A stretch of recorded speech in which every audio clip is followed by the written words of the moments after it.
कंगना रनौत से शुरुआत कर रहे हैं। अपने बयानों, अपनी टिप्पणियों को लेकर अक्सर सुर्खियों में रहती है और एक बार फिर उनका जो बयान है वही विवादों में आया है। और खबर है कि दिल्ली विधानसभा की शांति और सद्भाव समिति ने अभिनेत्री कंगना रनौत को समन किया है।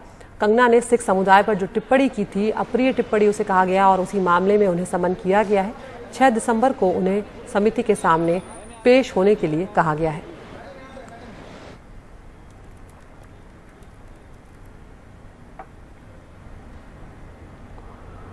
कंगना रनौत वैसे बहुत सारे मसलों में कभी अदालतों में, कभी कहीं पर बुलाई जाती रही हैं और इस बार विधानसभा की शांति सद्भाव समिति उनसे बुला रही है।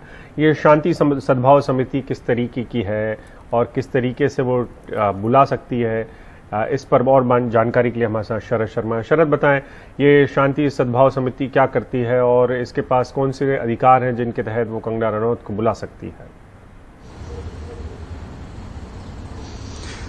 अभिषेक, देखिए, पिछले कुछ दिनों से कंगना रनौत लगातार टिप्पणी कर रही थी और अभी हाल ही में जब प्रधानमंत्री ने ये घोषणा की कि वो तीनों कृषि कानून वापस ले रहे हैं, तब कंगना रनौत ने एक टिप्पणी की थी और उसमें आतंकवादी और खालिस्तानी जैसे शब्द जो हैं सिख समाज के लिए इस्तेमाल किए थे। तो उसी के बारे में जब शिकायत दिल्ली विधानसभा की शांति और सद्भाव समिति के पास गई, जिसके अध्यक्ष आम आदमी पार्टी के विधायक राघव चड्ढा हैं, तो उसके आधार पर समन किया गया है। ये समिति तब बनाई गई थी जब दिल्ली के अंदर दंगे हुए थे और उसके मामले में ये समिति बनाई गई और उसके बाद हमने देखा कि फेसबुक इंडिया जैसी जो दुनिया की इतनी बड़ी कंपनी है उसको समन किया गया था। ये समिति क्या कर सकती है? देखिए, विधानसभा की समिति जो है उसके पास ये अधिकार होते हैं कि वो पूछताछ कर सकती है और पूछताछ के आधार पर आगे सिफारिश कर सकती है और विधानसभा की समिति की जो सिफारिश होती है वो कोई हल्के में नहीं ली जाती। अगर और कुछ ना भी हो, चलिए मान लेते हैं कि दिल्ली विधानसभा के पास या दिल्ली सरकार के पास अधिकार सीमित होते हैं, लेकिन ये समिति इतना तो कर ही सकती है कि कंगना रनौत को समन कर सकती है, उनको बुला सकती है। पूरे दिन अगर उनके साथ पूछताछ चल जाए, उनसे बयान दर्ज कराने के लिए कहा जाए, तो यही अपने आप में बहुत कष्टकारी और पीड़ादायक किसी के लिए भी हो सकता है। हमने फेसबुक के मामले में देखा कि फेसबुक ने सुप्रीम कोर्ट का रुख किया था इस समिति से बचने के लिए, लेकिन सुप्रीम कोर्ट से भी इस फेसबुक इंडिया तक को राहत नहीं मिली और पिछले दिनों इस समिति के सामने फेसबुक इंडिया के जो पब्लिक पॉलिसी डायरेक्टर हैं उनको भी पेश होना पड़ा था। तो अब 6 दिसंबर को कंगना रनौत को पेश होने के लिए कहा गया है। दोपहर 12 बजे उनको अपना पक्ष रखने के लिए इस मामले के अंदर कहा गया है। जी शरद, यहाँ पर दिल्ली विधानसभा की जो शांति और सद्भाव समिति है उसके अध्यक्ष जो है वो राघव चड्ढा हैं। किस तरह की कार्रवाई का अधिकार होता है, क्या कार्रवाई की जा सकती है समिति के द्वारा?